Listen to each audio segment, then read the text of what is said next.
پہلی چیز جس کی طرف ہم سب کو متوجہ ہونا چاہیے رمضان المبارک کے آنے سے پہلے، وہ ہے رمضان کی تیاری۔ آپ عام روزمرہ زندگی کے مشاہدے میں دیکھتے ہیں کہ کسی بھی اہم کام کے لیے لازماً تیاری کی جاتی ہے۔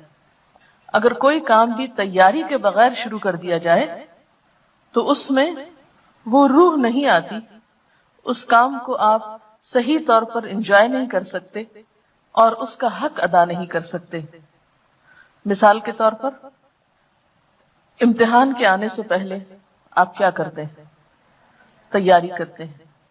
اگر کوئی شخص تیاری کے بغیر امتحان دینے لگے تو اس کا نتیجہ آپ دیکھ سکتے ہیں۔ اگرچہ وہ پاس بھی ہو جائے لیکن اس کی فیلنگ کیا ہوتی ہے؟ تو یہ ایک حقیقت ہے کہ دنیاوی زندگی کے کاموں کے ساتھ ساتھ عبادات میں بھی یہی اصول ہے۔ نماز جیسے اہم فریضے کے لیے آذان اور وضو تیاری کی حیثیت رکھتا ہے، ورنہ تو گھڑیوں کو دیکھ کے، سورج کے ڈھلنے، غروب ہونے، چڑھنے کو دیکھ کے نماز پڑھی جاتی۔ اور جن ملکوں میں آذان کی آواز نہیں آتی یا جن گھروں میں آذان کی آواز نہیں آتی، وہاں پر نماز اس طرح روح پرور نہیں ہوتی جس طرح اس جگہ پر جہاں آپ کو آذان کی آواز آتی ہے اور اس کے بعد آپ چاہے دنیا کا کوئی کام کر رہے ہو، آپ کے دماغ پر، آپ کی سوچ پر کیا چیز حاوی ہو جاتی ہے؟ نماز کا وقت ہو گیا، جلدی کرو، یہ کام جلدی سمیٹو، نماز کا وقت ہے۔ تو آذان کے ساتھ ہی آپ کی نماز کی تیاری شروع ہو گئی۔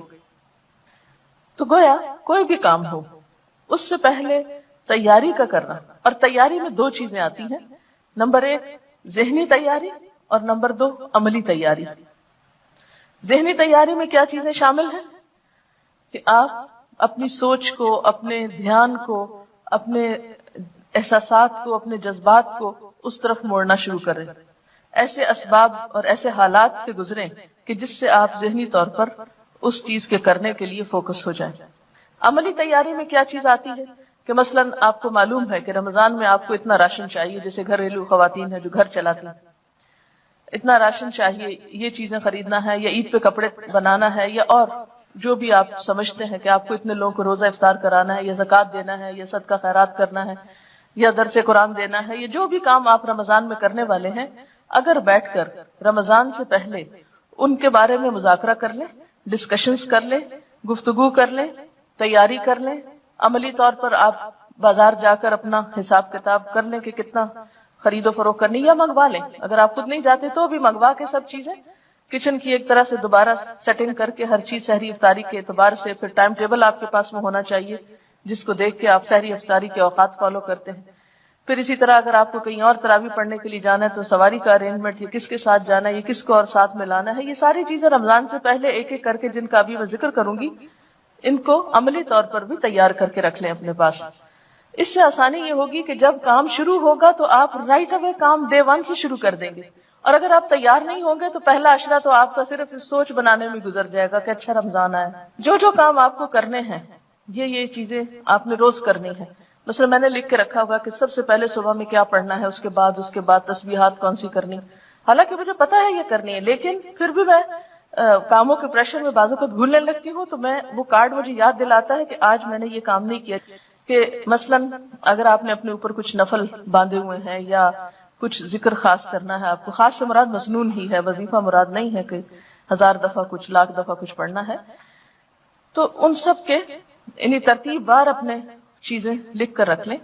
پھر یہ ہے کہ جائے نمازیں وغیرہ دھو کے صاف ستھری کر لیں، کیونکہ افسوس کے ساتھ کہنا پڑتا ہے کہ بعض گھرانوں میں اس کا اہتمام نہیں ہوتا، اور بہت فریکوینٹلی یہ چیز دیکھنے میں آتی ہے کہ لوگ سارا گھر صاف رکھتے اور ایک جائے نماز گندی رہ جاتی، شاید وہ مائنڈ کرتے ہیں اس کو دھونا یا گناہ سمجھتے ہیں۔ تو عبادت میں لطف کے لیے کیا ہے، تھوڑا سا گھر کی صفائی کو بھی دیکھ لیں، کچن کی صفائی، گھر کی صفائی، اپنے بیڈ کی، کمرے کی، جہاں آپ کو عبادت کرنی ہے، جہاں پڑھنا ہے، کتابوں کی شیلف کی، الماری کی، یعنی ہر ایک چیز جو ہے بالکل ترتیب سے کر لیں، اور اتنی ترتیب سے کر لیں، بلکہ میں تو بعض اوقات یہ کیا کرتی تھی کہ جو بیڈ بستر وغیرہ سال بھر اٹھتے رکھے جاتے ہیں، وہ میں رمضان سے پہلے چادریں، ہر چیز اس طرح ایسی جگہ پہ رکھ لیتی تھی کہ بس صرف 1 منٹ اس میں لگے اور ہر چیز جلدی جلدی تبدیل ہو جائے۔ اور لانڈری بھی رمضان کے لیے بچا کے نہیں رکھیں، سب کچھ واش کر لیں، کلین کر لیں. اور اس طرح آپ جب رمضان، جیسے لوگ عید کی تیاری کرتے ہیں، تو عید سے بڑھ کر آپ رمضان کے لیے عملی طور پر تیار ہو جائیں، اور ساتھ ساتھ کارڈ پر ذہنی طور پر عبادات کی تفصیل لکھ کر وہ تیاری کر لیں. اور پھر خاص طور پر یہ بات کہ کوئی بھی نیکی جو نفل کا درجہ رکھتی ہے عام دنوں میں، وہ رمضان میں فرض کا اجر و ثواب پاتی. جو عام دنوں میں نفل کا مقام رکھتی ہے وہ رمضان میں فرض کا مقام رکھتی. پھر اسی طرح فرض جو ہے وہ 70 فرض کے برابر ہو جاتا ہے. پھر اس میں ہمدردی اور غمخواری کا مہینہ ہے، تو ایک دوسرے کے ساتھ آپ ہمدردی اور غمخواری کس طرح کریں. پھر اسی طرح شہر المواسات کے علاوہ خاص طور پر افطار کا جو اجر بتایا گیا ہے، تو اس میں بھی آپ دیکھیے کہ گھر والوں کو بھی آپ افطار کرا سکتے ہیں. افطار پارٹی سے مراد نہیں ہے، اس سے افطار کرانا مراد ہے. کھجور کے ساتھ، پانی کے گھونٹ سے، لسی کے گھونٹ سے، جو بھی اویلیبل ہے. پھر خاص طور پر سرونٹس کے بارے میں حضور صلی اللہ علیہ وسلم نے توجہ دلائی کہ ان کے اوپر ایسا بوجھ نہ ڈالا جائے کہ جو اٹھا نہ سکیں. عام طور پر لوگ آخری وقت میں گرم پراٹھا کھاتے رہتے ہیں اور دوسروں کی سحری کا خیال نہیں رکھتے کہ ان لوگوں کو خود بھی کھانی، یا وہ لوگ بہت ارلی بیچارے کھا کے پھر سارے گھر کو سرو کرتے ہیں. ہم خود سوتے ہیں اور ان کو کام میں لگائے رکھتے ہیں. تو ان چیزوں کا بھی تھوڑا دھیان رکھنا ہے. پھر اسی طرح افطار کے وقت میں بھی ان کی مدد کرنا، ٹیبل لگانے میں، اٹھانے میں، برتن دھلوانے میں، تاکہ وہ بھی نماز پڑھ سکے. دیکھیں وہ نماز کیسی ہے جو آپ خود پڑھ رہے ہیں اور آپ کے گھر کے مسلمان سرونٹس نماز نہیں پڑھ رہے. وہ روزے کیسے ہیں کہ آپ خود روزے رکھ رہے ہیں اور آپ کے گھر کے سرونٹس جو ہیں ان کو روزے کی پرواہی نہیں، پتہ ہی نہیں. اور اگر کئی دفعہ میں نے ایسے لوگوں سے بات چیت کی ہے کہ آپ نے روزہ رکھا، تو کبھی بھی ہم کہاں سے روزہ رکھ سکتے، ہمارے تو کام ہی بہت ہیں. تو اتنا اس وقت افسوس ہوتا ہے کہ کیا یہ نہیں ہو سکتا کہ رمضان میں کچھ کام کم کر لیں. کئی لوگ تو نئے کام شروع کر لیتے ہیں، گھروں کی سفیدی شروع کر دیتے ہیں، پینٹ کرانے لگتے ہیں، فرنیچر بدلوانے لگتے ہیں. وہ کہتے ہیں اور تو کوئی کام نہیں ہے اب، کیونکہ دن کی پارٹیاں کافی پارٹیز ختم ہو جاتی ہیں. تو وہ اس مہینے کو کس طرح لیتے ہیں؟ گھروں کی رینوویشن کے لیے. اور اس میں بے وجہ میں ہم سروٹس وغیرہ کا کام بڑھا دیتے ہیں. تو اس چیز سے پرہیز کرنے کی ضرورت ہے کہ اس مہینے کو عبادت کا مہینہ سمجھ کے منایا جائے، نہ کہ دنیا داری کرتے ہوئے. پھر اس میں آپ دیکھیے کہ جیسے آپ نے ذاتی کام جو کرنے ہیں اس میں روزہ رکھنا ہے. اور روزے میں صرف روزہ رکھنا نہیں ہے، بلکہ کیونکہ حدیث میں آتا ہے نا، جس نے روزہ رکھ کے جھوٹ بولنا نہ چھوڑا اور جھوٹ پہ عمل کرنا اور لڑائی جھگڑا اور فحش گفتگو اور ان چیزوں کو نہیں، تو پھر اس کا روزہ نہیں، کیونکہ روزہ صرف بھوکے پیاسے رہنے کا نام نہیں. پھر اسی طرح نماز کے لیے آپ ایک ٹارگٹ اس رمضان میں رکھ سکتے ہیں. یا آپ یہ رکھ لیں کہ زیادہ نوافل پڑھنے، یا یہ رکھ لیں کہ خاص خشوع و خضوع کا، یا یہ کہ اول وقت، یعنی کوئی ایک ٹارگٹ اپنا رکھ لیں کہ میں اس رمضان میں اول وقت نماز پڑھوں گی، ساری نمازیں اول وقت. اور اس طرح آپ کو کیسے پورا ہوگا؟ الحمدللہ عام دنوں میں فجر آپ کے لیے اول وقت پڑھنا مشکل ہوتی ہے، اٹھتے اٹھتے کچھ دیر ہو جاتی ہے، لیکن رمضان میں تو آپ اٹھے ہوئے ہی ہوں گے.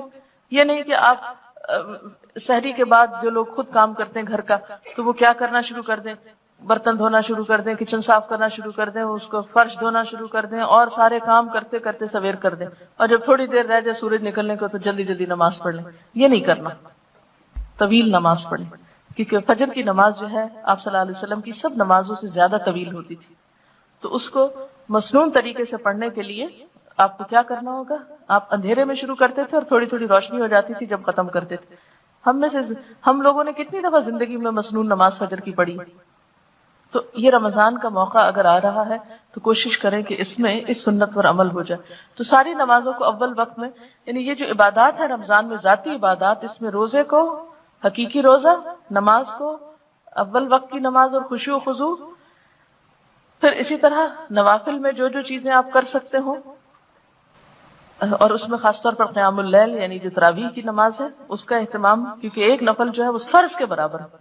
عام دنوں میں فرضوں میں کوئی کمی کوتاہی ہوئی تو انشاءاللہ تعالیٰ وہ اس کی کمی کو پورا کرنے کا سبب بنے گا. اس لیے تراویح کو بہت شوق کے ساتھ، کیونکہ اس میں مغفرت کا وعدہ بھی ہے کہ جو رمضان میں قیام شوق و ذوق کے ساتھ کرے گا وہ اس کے گناہ معاف کر دیے جائیں گے. پھر اسی طرح قرآن پاک کی تلاوت، قرآن پاک کی فجر کے وقت تلاوت جو ہے، یعنی نماز کے بعد جو آپ تلاوت کریں، اس تلاوت کو لاؤڈلی کرنے کی عادت ڈالیں. آپ دیکھیں گے کہ آپ کی زبان کی لکنت اور آپ کی زبان کی وہ جو ہے رکاوٹ وہ دور ہوگی اس سے انشاءاللہ. پھر اسی طرح یہ جو صبح شام کی دعائیں ہیں خاص طور پر ان کو پڑھنے کی عادت ڈالیں، اور ان کو آپ زبانی یاد کرنے کی بھی کوشش کریں اور روزانہ ان کو پڑھیں بھی.